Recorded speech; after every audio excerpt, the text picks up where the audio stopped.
Hey, everybody. Welcome back to the Live Ultralight podcast. Today, we have a very special guest. I'm very excited for this. We have Justin Outdoors from Justin Outdoors YouTube channel. Justin is an outdoorsman from Alberta, Canada, who has a very popular YouTube channel with 52,000 people at the time it's recording. So big congrats on that.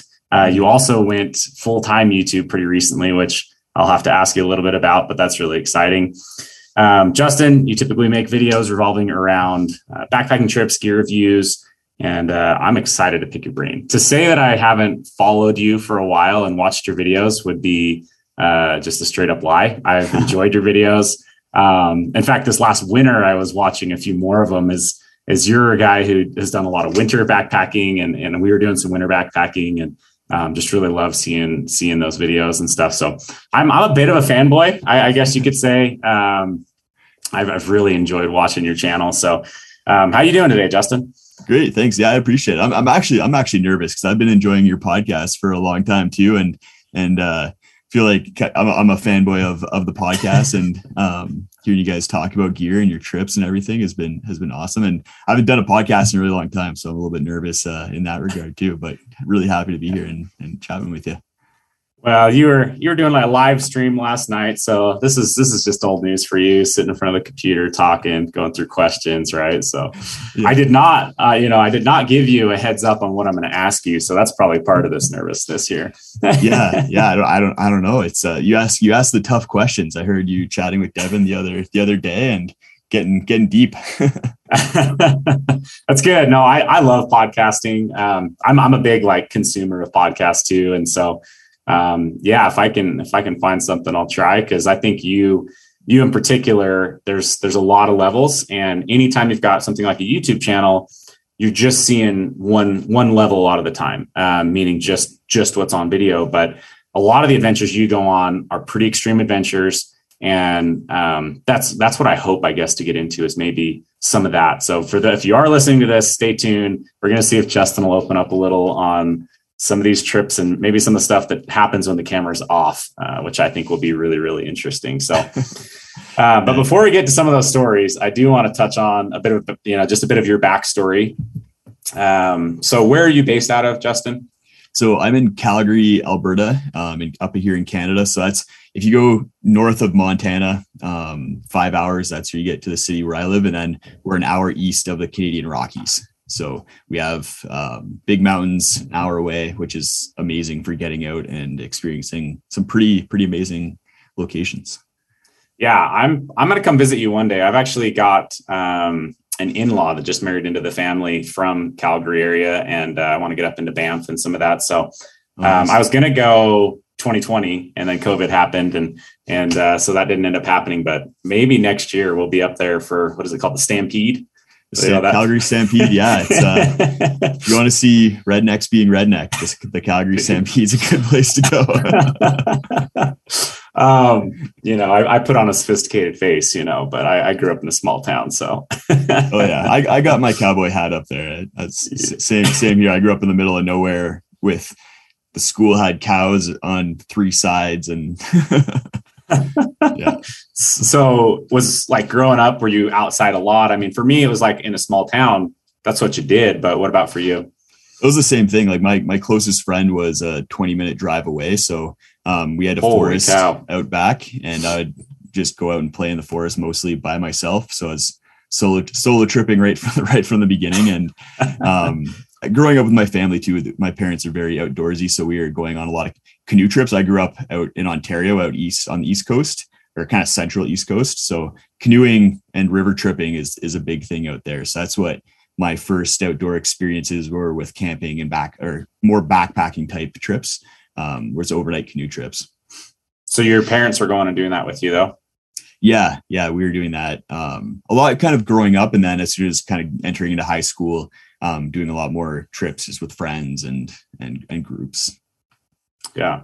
Oh, that's really cool. 20 minutes away. That's a long ways. You just pedaling your bike 20 minutes to get to your friends, or I mean, what do you? It was a lot of relying on parents. Yeah. And then was it farming or just rural? Were you doing farming, or was it just kind of rural dispersed? My parents it was just rural for our family. But then a lot of farms around. It was gotcha. very agricultural out there.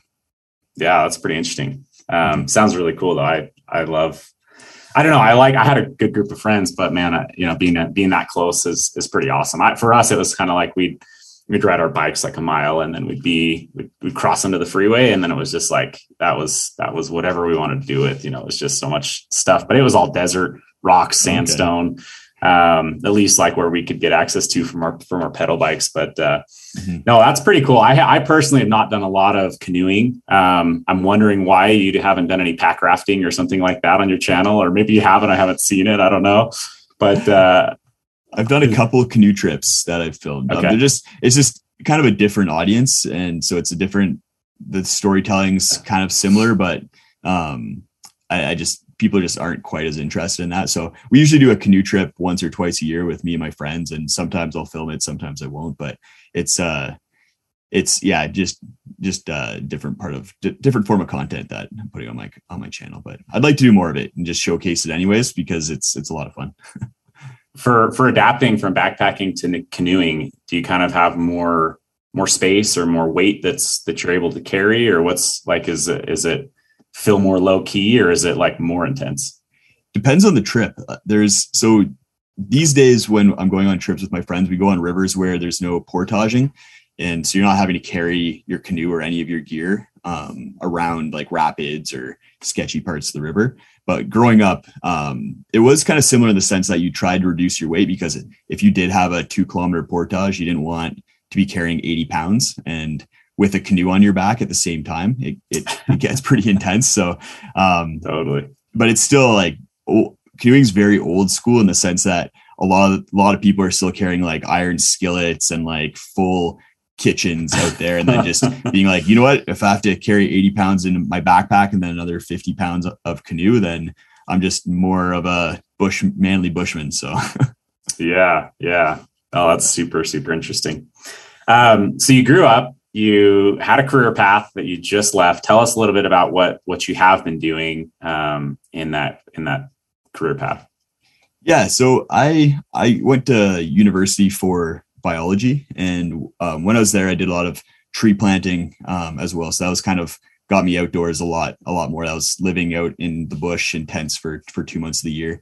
And then once I finished that, I did my master's in biology as well, and then started working as an environmental consultant, where I'm going out, getting either like helicopter dropped in the middle of nowhere or driving down bush roads to the middle of nowhere, and surveying areas that are going to be developed for either roads or some sort of development.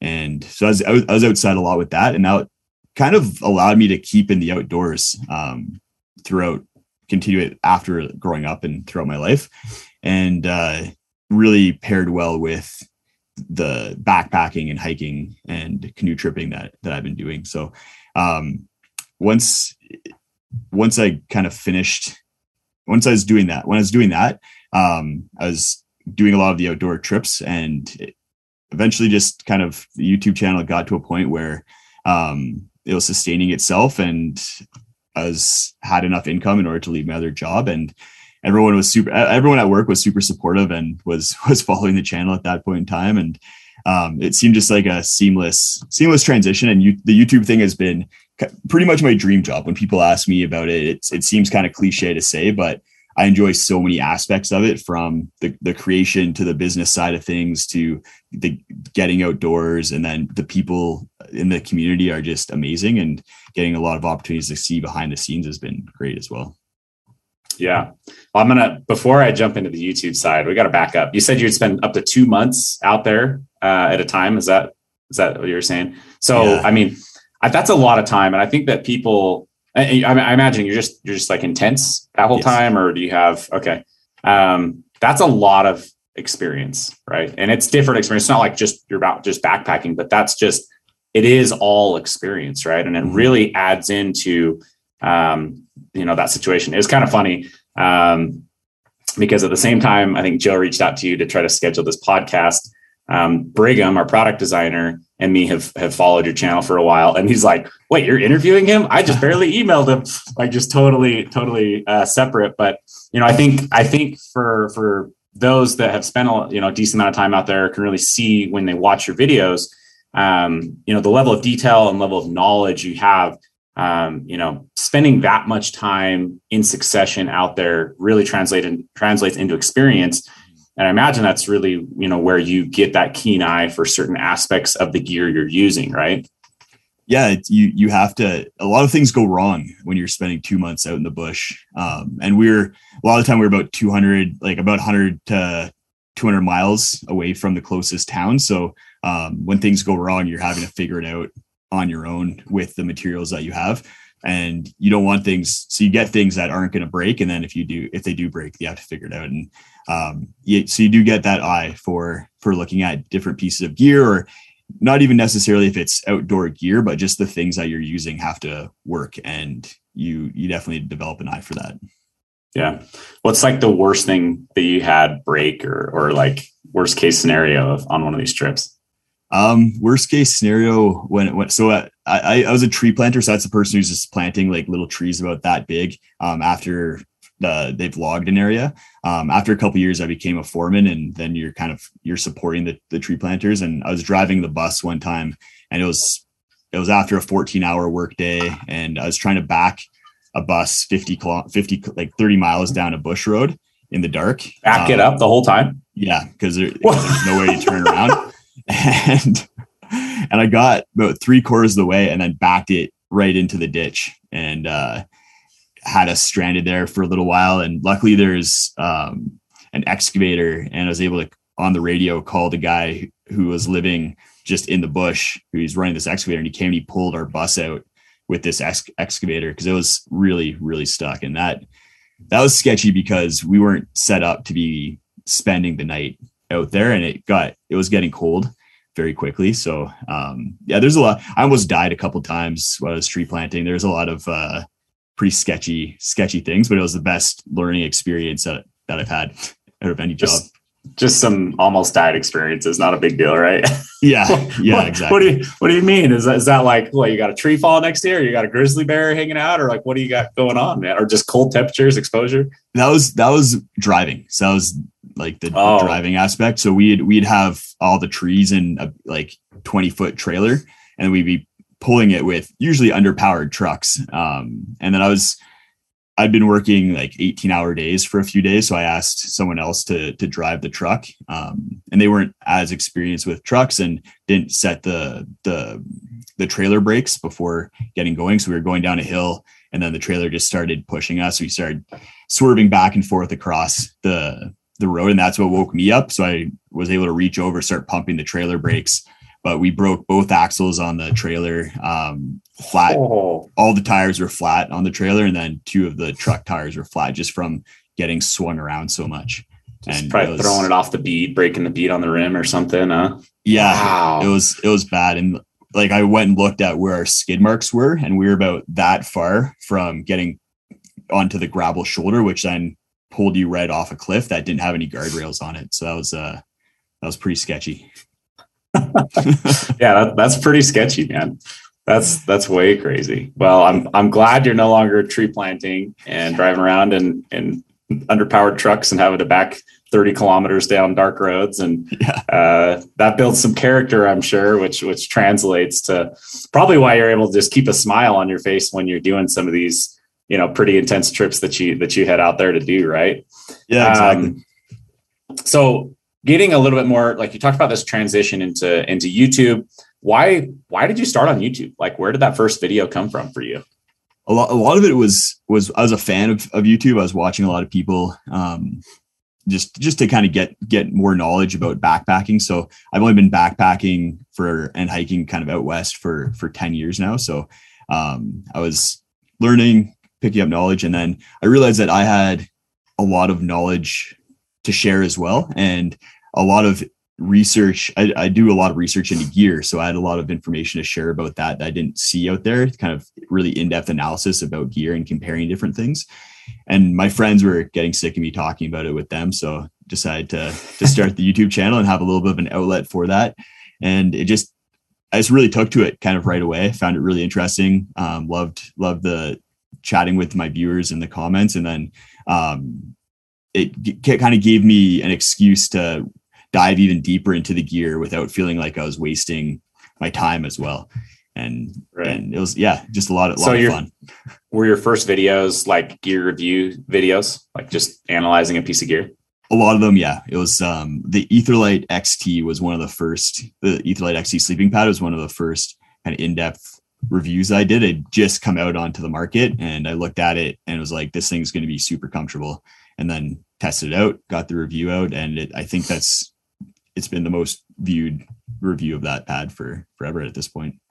Yeah. So that was your very first video. That was like my second or third. It was the first one. Wow. My first one was like gear wishes for 2021 or something. And you watch that and there's. Wait. Did you say 2021? So how long have you been doing 2019? I don't remember. You haven't been at this a couple of years is all, huh? 2-3 years? 3 years, I think, was my 3-year anniversary this spring. That's awesome.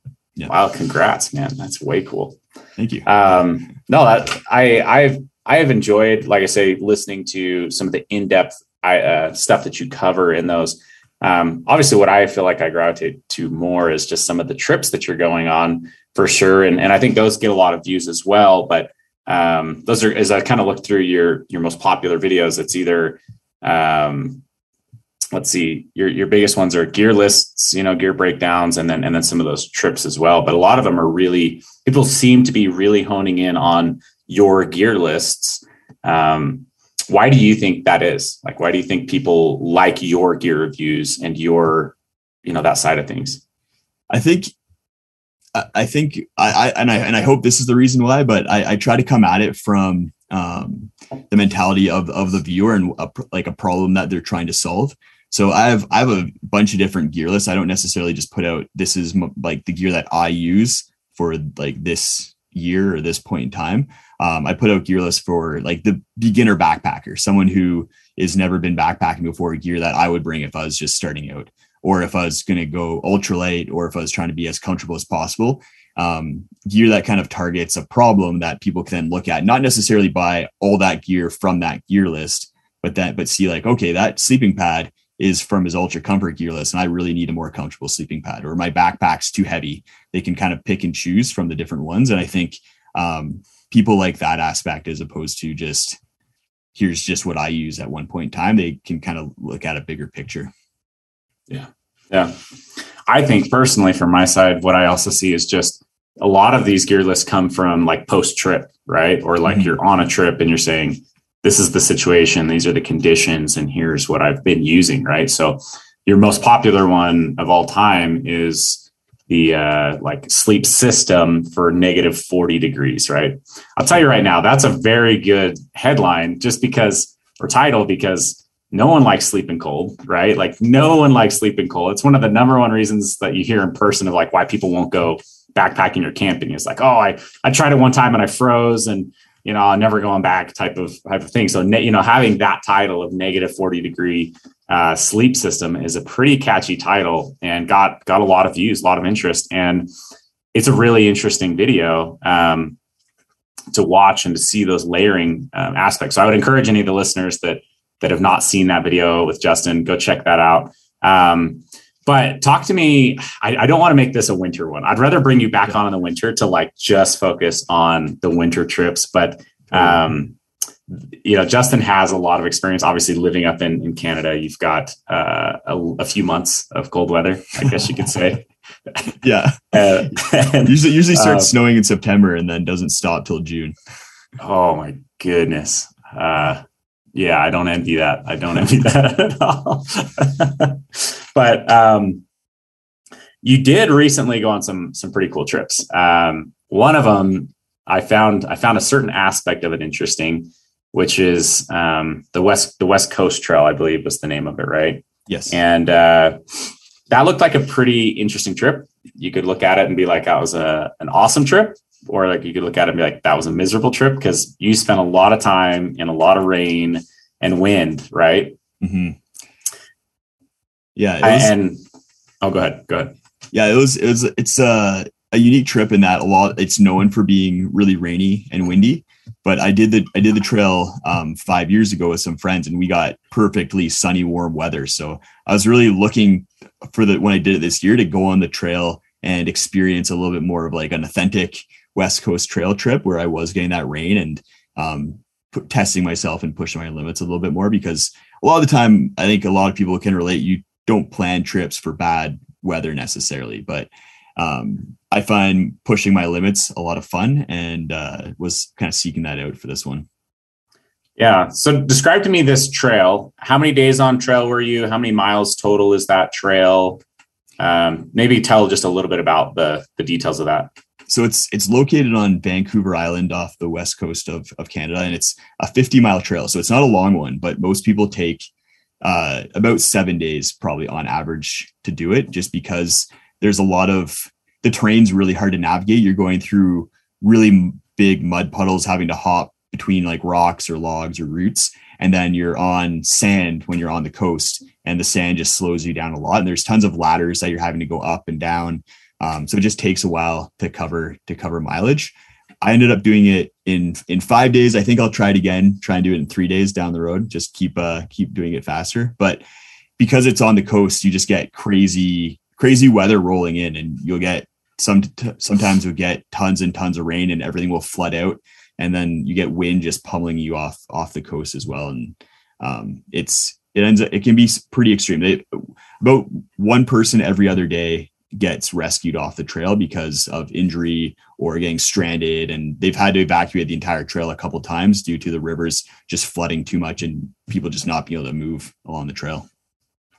So these people that are getting flown out, because in your video there was four helicopters you counted, or more? Yeah, at least 4 helicopters. There's a lot of rescues that week, just because the ladders get slippery with the rain and people fall off them and impale themselves, and yeah, it gets sketchy.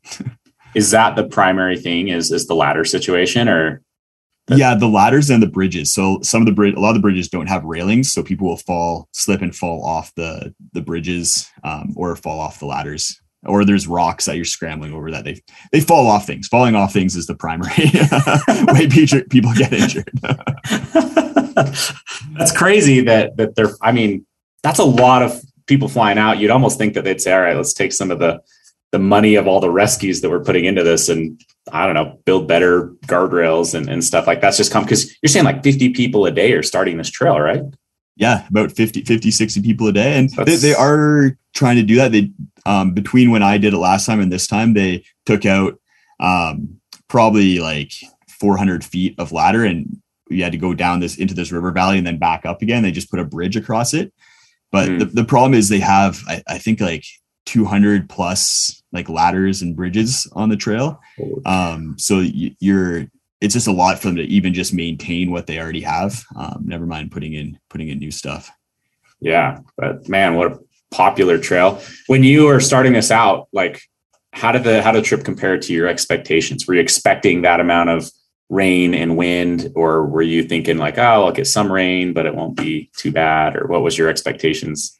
I think it kind of met my expectations from a rain perspective. I thought it was going to rain more. The forecast was calling for a little bit more rain, but the wind was what caught me a little bit off guard, especially on some of the beaches that were really exposed. There's just a lot of wind, and in the video you can see one of my tent stakes got pulled out of the sand.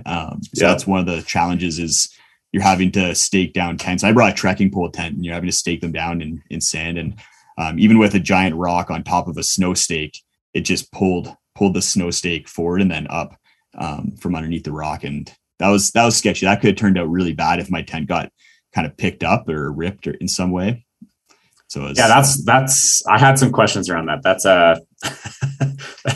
well, I think I can imagine why, but one of the aspects of that particular instance is you said briefly on camera, oh yeah, I just stripped down naked and then ran out there and re-pinned down my stake and really reinforced things, and I should be good now. And you just kept going, right? But you didn't say, like, someone might hear that and be like, why did he get naked? Like, what's going on with this guy, right?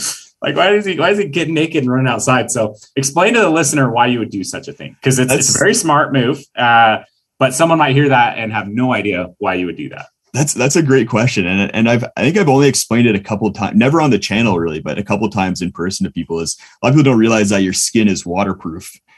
So the water's just going to beat up on you really easily. And if you're as naked as possible or fully naked when you're out in the rain. It's really easy to kind of shake off before you get in or dry yourself off with a cloth, and you're not soaking all of your clothing. So that's why in that time I took off all my clothing, because I didn't want to even just have a wet rain jacket or rain gear at that point in time and then having to store that. But I do the same thing if I'm staying in like a one person tent.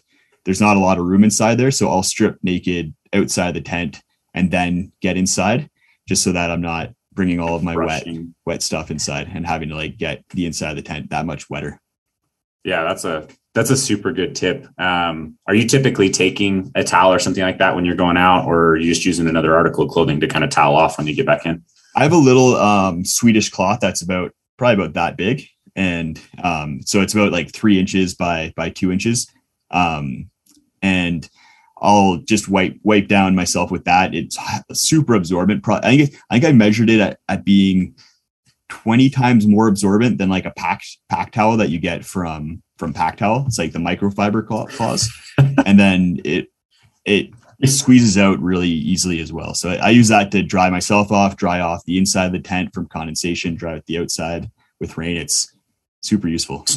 20 times more absorbent. Is that the kind of testing you do with all of your gear? You just like these guys, it's like, which one do I bring? The pack towel. So many people recommend a pack towel or a buff, but I just soaked them as much as I could and then weighed them relative to their dry weight, and was able to kind of determine how absorbent they were based on that, and then squeeze them out as much as I could to see how much water weight they then held on to afterwards, because I don't want to be carrying around a super wet cloth all the time either.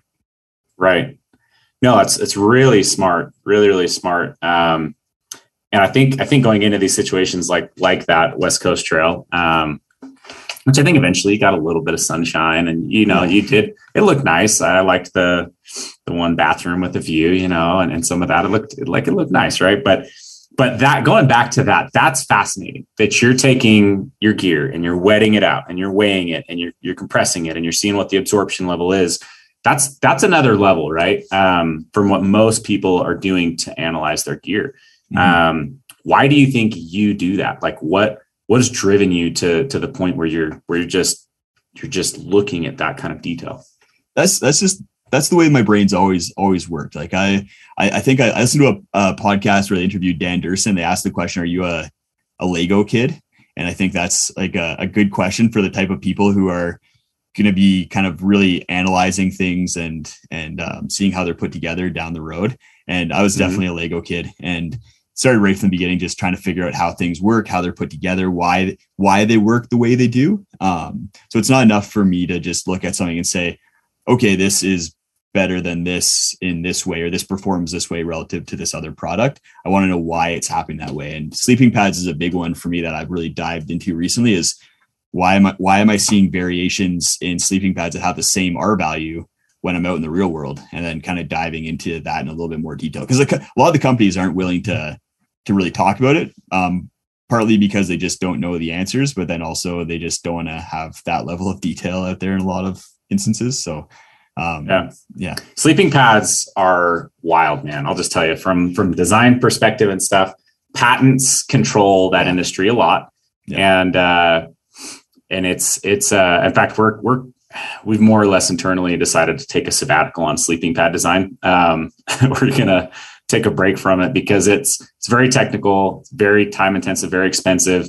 And honestly, there's a couple guys out there making some pads that are just really above and beyond, and they're very well protected by patents. And so someday I think we'll look at that again, but that is a really good point. And you said though, that you're seeing differences and variations of warmth out there. Is that before or after they standardized that R value test 1 or 2 years back?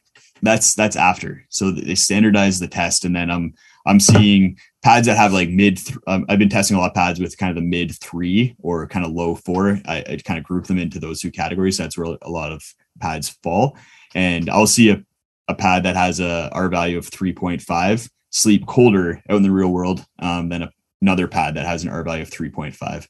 And then I've asked a bunch of companies for their discards, and I've been cutting them open and kind of looking at the different insulation technologies. And a lot of it, what it comes down to is synthetic insulation isn't applied in a very good way in a lot of sleeping pads relative to the reflective material that you see with like the Thermarest and Nemo pads. So the Thermarest and Nemo pads are performing a lot better in real world conditions because of a lot of different factors.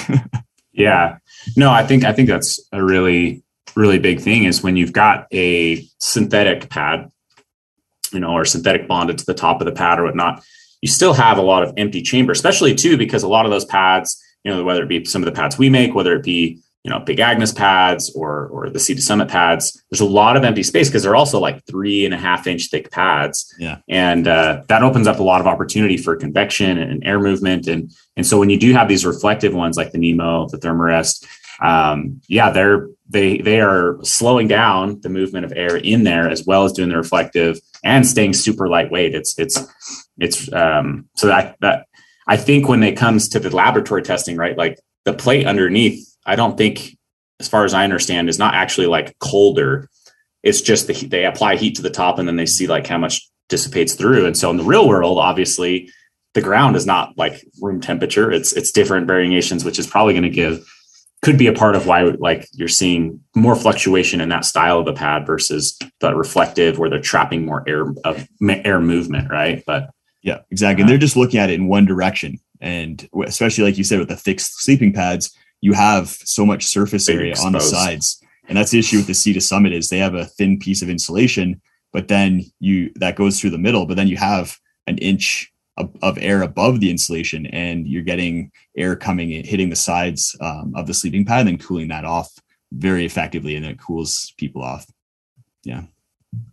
So this is important stuff, but I feel like it's especially important to you probably because of some real world experiences, right? So the next question I really want to ask you is, do you have a trip come to mind where maybe you had like a failure? Maybe it was like a pad went flat or a gear piece broke even, but just like where it just like was not adequate. The gear you brought wasn't adequate or the temperatures swung, more than you expected.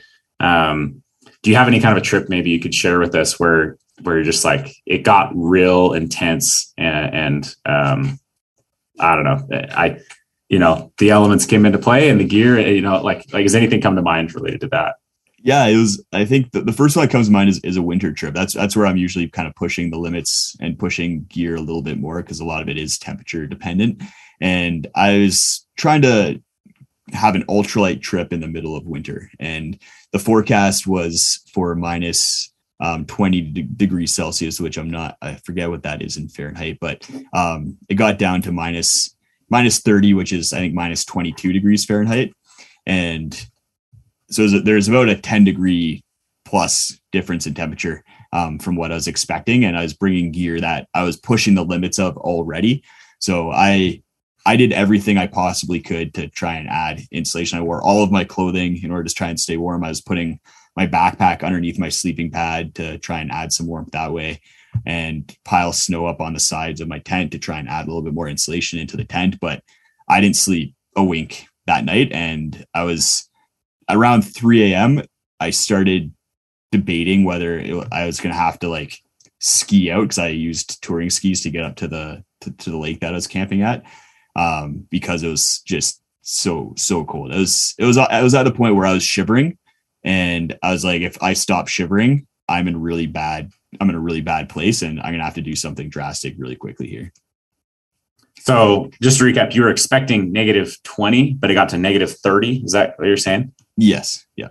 So, and you were already thinking you're pushing the limits at -20. Yeah. Negative 20, -30, -35. I think it peaked at -35, but only for like 30 minutes or an hour or so. And then it started warming up a little bit after that.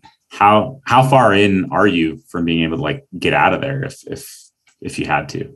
I was about 5 miles in. So not a huge distance, but in the wintertime, enough of a distance to make it sketchy. Yeah. I mean, that's a good couple hours most likely, and trying to get out of there, even if you just left your camp as is, right? Just to get up and leave.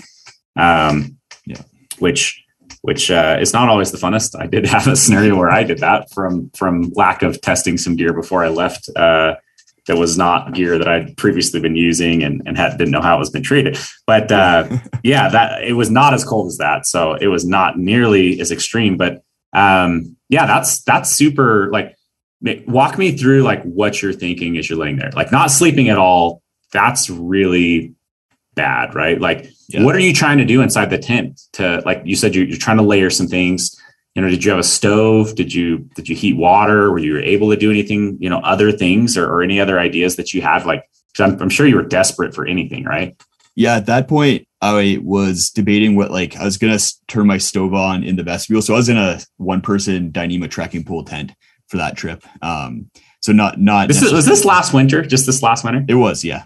Yeah. Okay. I was going to say, I think I watched your ultralight kit and some stuff, but yeah. So this is the behind the scenes I want to know, Justin. What happened with that camera's off? A lot of this stuff doesn't get captured in the videos, and it's hard to explain it. When you're that cold, dude, you don't want to use your fingers to turn on anything. Like, your fingers get so cold, right? Like the second they're exposed to do anything, capturing that in the middle of the night, freezing cold is dang near impossible, and your brain's just not in it, right? You're like, I could care less whether I capture this on video. I'm freezing cold.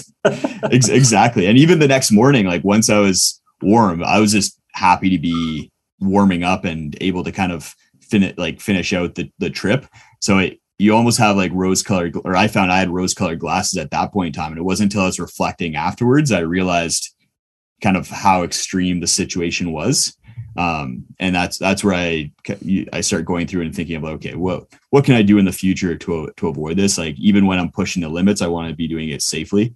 And there's also an element of, I don't want to be encouraging people to push the limits in a way that's going to be unsafe for them. So I want to showcase my failures, but not promote unsafe practices, I guess, at the same time. Yeah. Yeah. So take me back. You're in the tent. You're looking for anything. You talked about potentially, running your stove in your vestibule or something like that. But where else is your mind going at this point?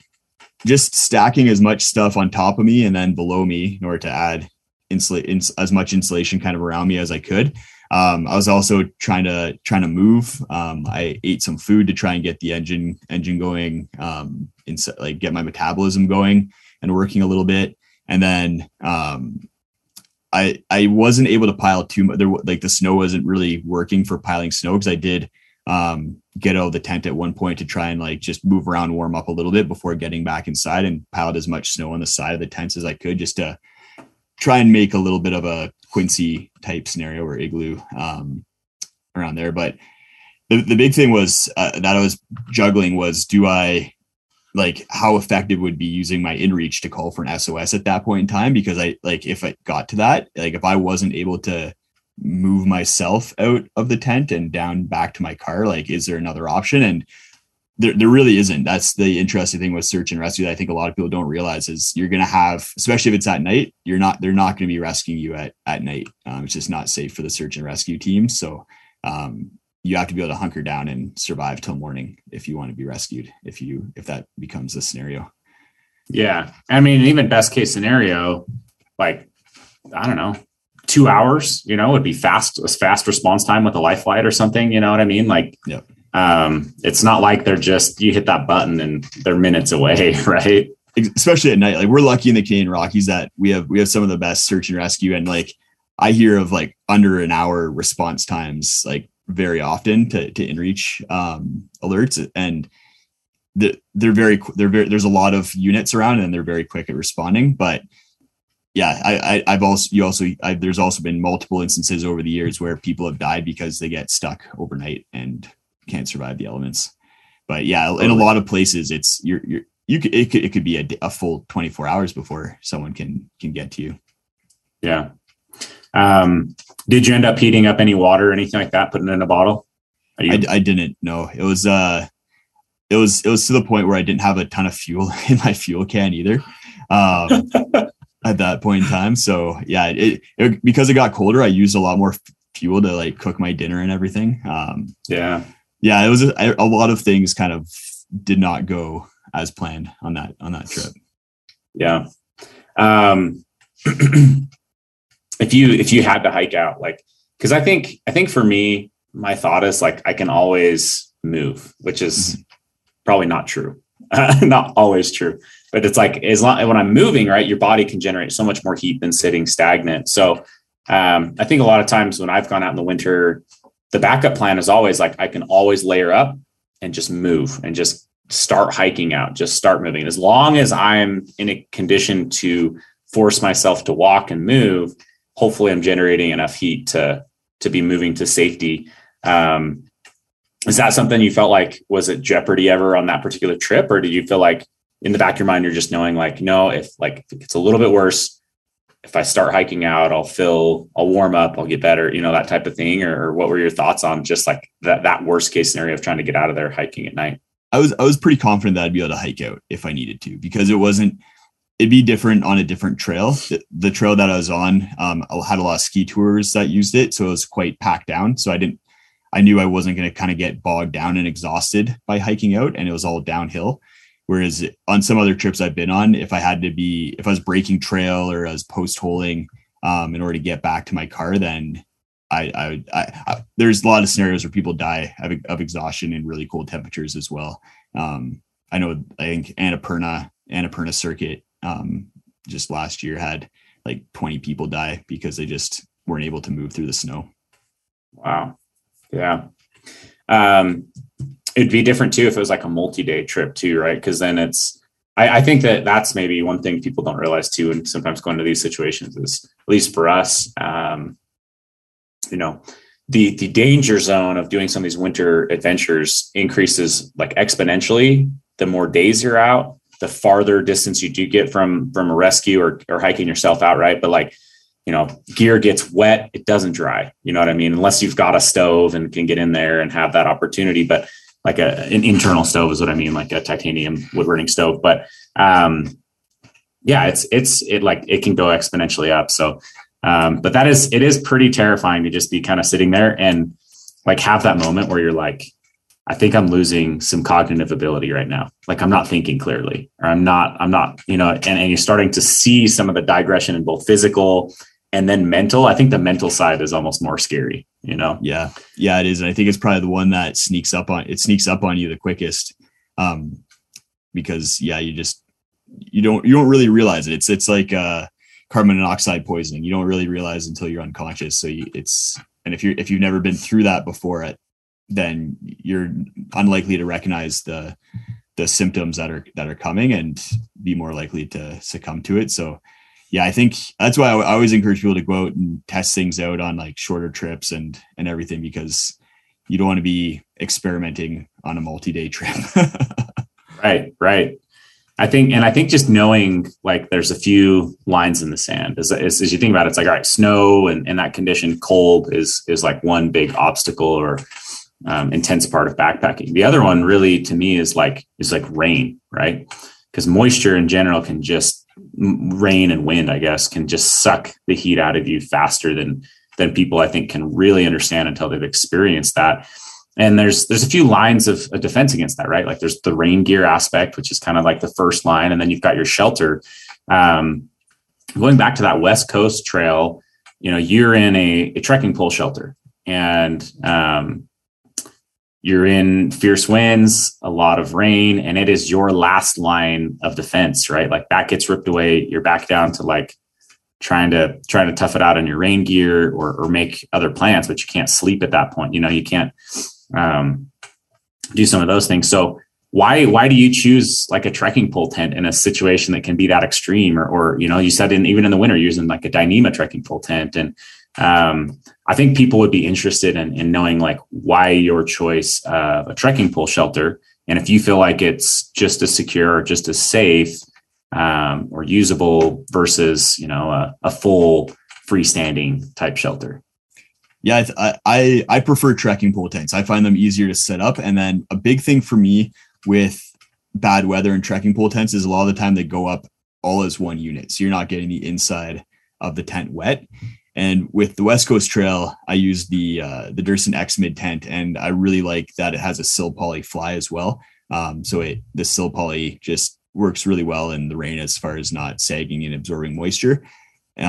Big tent as well, so it had a lot of room if it was rain just to hunker down, and it sheds wind very well. I think that's something that a lot of people don't necessarily realize with trekking pole tents, is just usually with the way their geometry is, they shed weather extraordinarily well. They don't have as many kind of big walls that are going to catch the wind as much.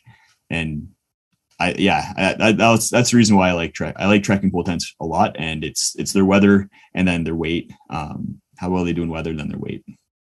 Yeah. Do you swap out tent stakes or bring extra tent stakes?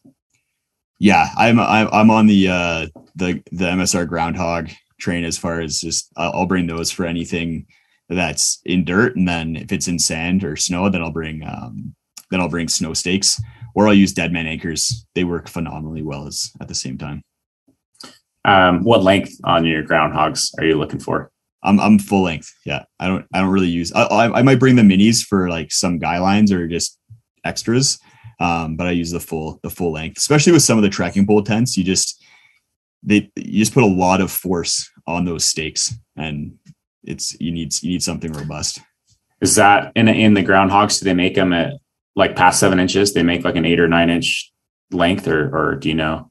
I'm not sure how many inches they're. The full length they're about. I don't know. You probably can't really see relative to my head, I guess. Wider than your head. they're wider than my head. Yeah. Yeah. I also switch out, like, cause that's the thing I think with this trekking pole tents is people do get nervous about them. And, maybe people have set up like freestanding tents and then they have like a tent, a stake pole on a vestibule or something like that. But I think what they're, some thoughts on that are, I'm very similar to you. I actually think that the trekking pole shelters can do extremely well. I think that the trade-off is like, it's way lighter, but I focus my energy on bringing extra stakes. And I also will typically swap mine out to a bigger stake, which for those of our customers, buying the 40th right now, we are continuing to look at improving our stake game. During COVID, we didn't have as many options as we wanted to, but ones that I'm using right now are actually some Easton aluminum 9-inch ones. Mm-hmm. And I take them everywhere. Like, I'm just like, stakes are just so important and getting them in. And sometimes I do have some snow stakes and whatnot for other scenarios. But I think as long as you've got the ability with your tent, like you've got some good ability to get the stake in, meaning there's some flexibility in like the guy line, that it's not like a 4-inch guy line. You've got, a lot of space to find a good spot to get your stake in. And then you've got good stakes and extra stakes for additional tie outs. I'm with you. I'd way rather be in a trekking pole tent than some of these other pieces. I think that sometimes people in those freestanding tents get a false sense of security. It's like, I don't have to stake out the corners. I don't have to. And then, I've had scenarios, trust me, where 40, 50 mile an hour winds hit in the middle of the night, and all of a sudden, literally the bar of the tent hits me in the face as it's laying flat with the wind gusts, and stakes are pulling and you're getting out of the tent. And so to me, I'm like, look, every tent you set up, get the stakes in the ground, whether it's freestanding, not freestanding. And if I have to do that, then I may as well have a trekking pole tent that's lighter and easier to pack around. But I think you get more bang for your buck with a trekking pole tent too. Like people show me examples of freestanding tents that are as light as certain trekking pole tents, but you just don't have the same kind of livability and performance features as you'll get with a trekking pole tent. It makes sense because you're eliminating the poles essentially. So you're always going to get more bang for your buck with a trekking pole tent versus a freestanding. Totally. So I think in that video of the West Coast Trail, you said that you felt like you made a lot of good gear decisions, handling the moisture. You're using a synthetic jacket, I think Catabatic gear. That quilt that you had, right, was Catabatic gear. Yes. I think that their DWR is wax based, but I'd have to check. But good robust treatment on that stuff, and it worked out pretty well. Mm-hmm. I think that's really big. Have you ever had a scenario where you've been in really wet conditions where it's become a problem for you? Nothing that I can remember. I'm pretty aggressive with keeping my gear dry. And if like I'll bring a Nilo Flume pack liner if it's going to be kind of just general like just if I'm not expecting rain, but if it's going to be something more intense, that's when I start bringing the contractor bag, because I know that's going to hold up and be less likely to tear. And that's always kept all my gear dry. And even if things get a little bit damp, then I usually have a bit of a buffer if it's going to be raining. Cold, and, like you said, cold and wet are two of the biggest things that are going to make your trip miserable on trail. So it's always good to have a buffer for either your gear that's going to keep you warm or keep you dry. Yeah. Awesome. I think in sake of time, I'm gonna save some of these for another day. I think there's a lot more trips, a lot more experiences to dive through. I know you were just on a Tour de Mont Blanc, and that was quite an adventure because you're recovering from COVID, trying to do that. And I'll tell you what, Justin, I got COVID in last November, and I'm thinking I'm healthy. I'm fairly young. I'm going to do really well. If it hits me, I'll be fine. And it kicked my butt pretty bad. And it did take me a couple months to get my lungs really back. Mm-hmm. So don't feel bad at all, man. I think you're just kind of saying like, man, I just can't breathe. And that caught me off guard. I don't know if it caught you off guard or if you're kind of just expecting the longer term effects.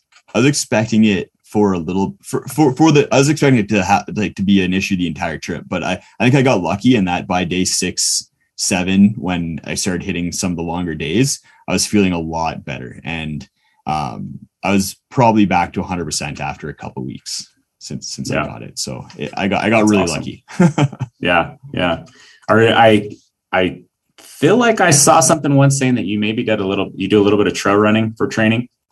Is that right? Yeah. So I train almost every day, whether that's going to the gym for weights or going for runs or trail running, or I usually get out hiking once or twice a week, whether that's overnight or a day trip. So I try to stay fit. It's nice because it's all kind of like part of the job at this point is staying fit and active. So yeah, trail running a little bit, and I'm trying to get into it more and more. It's just you have to be a certain level of fitness to kind of get to some of the spots go on some of the trails around here.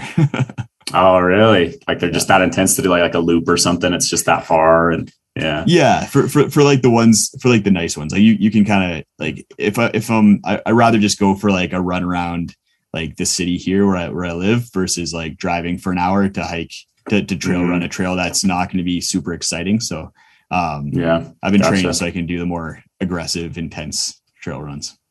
Yeah.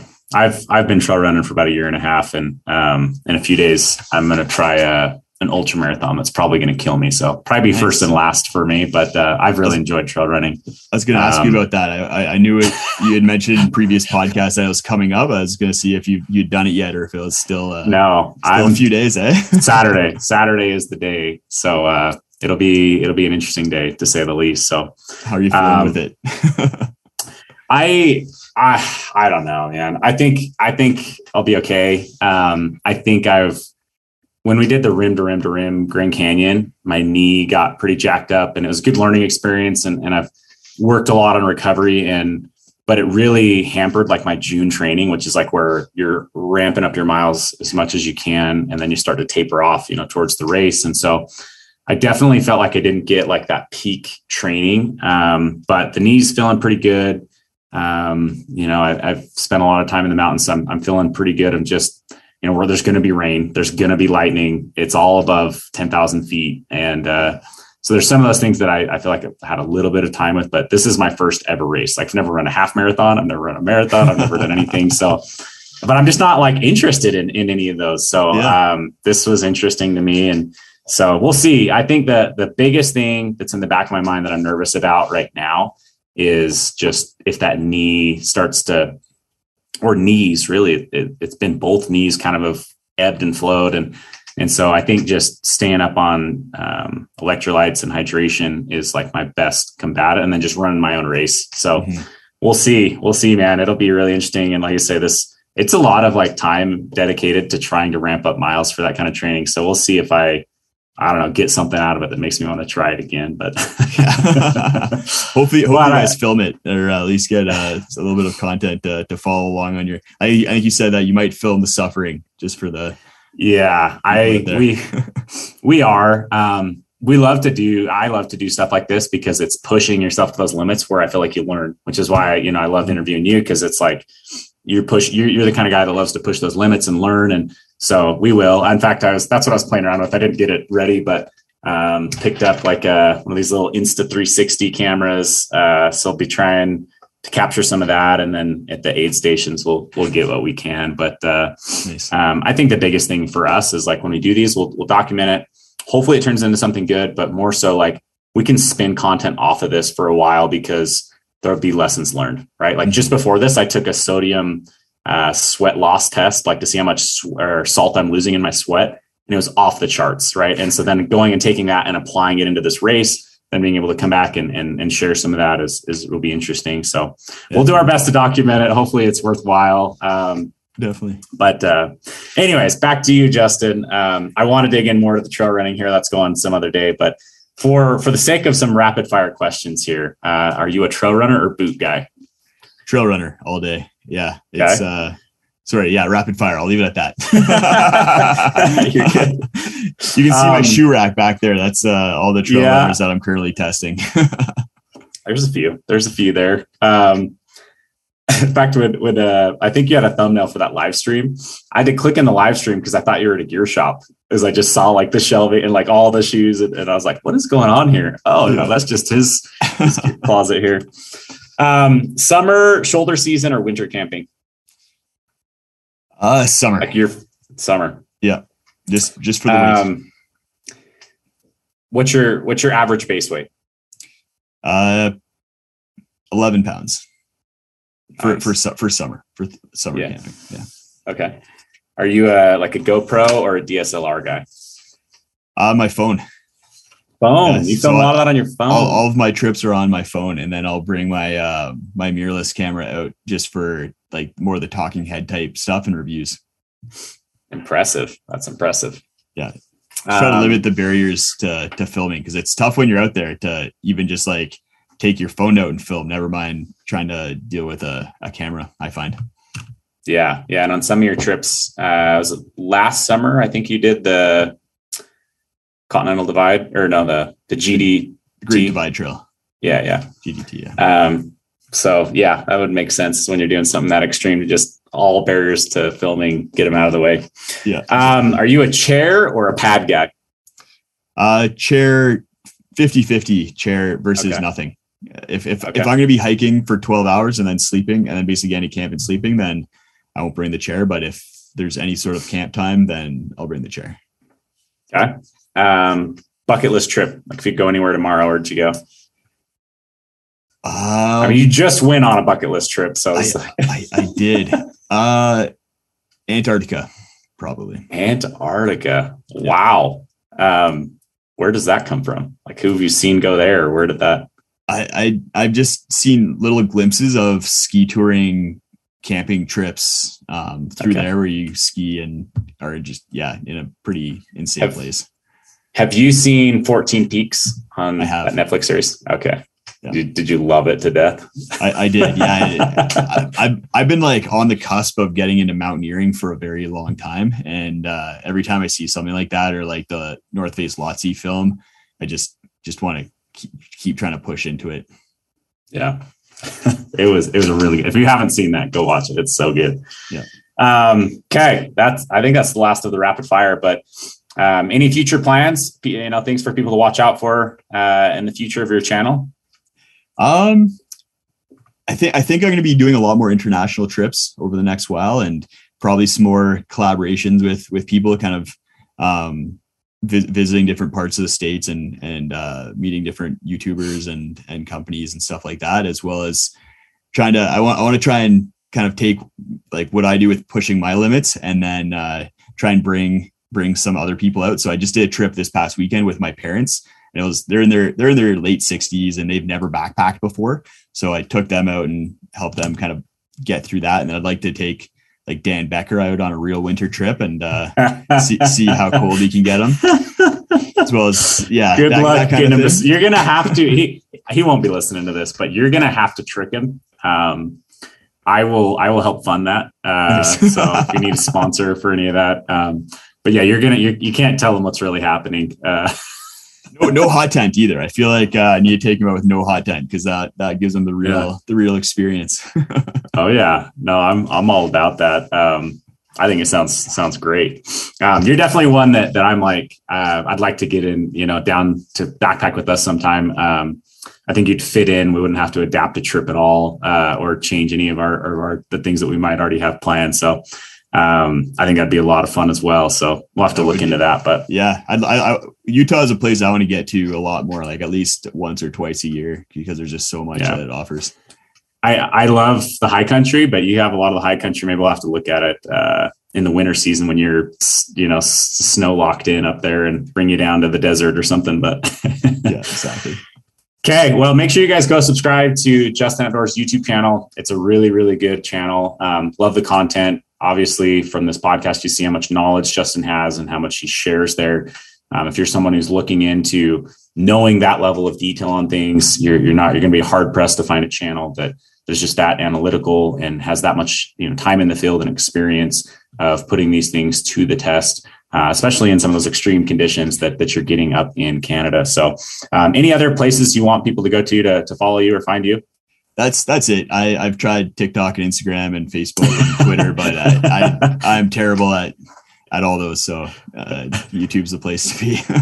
Okay. Go find them on YouTube. Make sure you subscribe to them, and really appreciate you coming on the show today, Justin. Yeah. Thanks for having me. It's been awesome.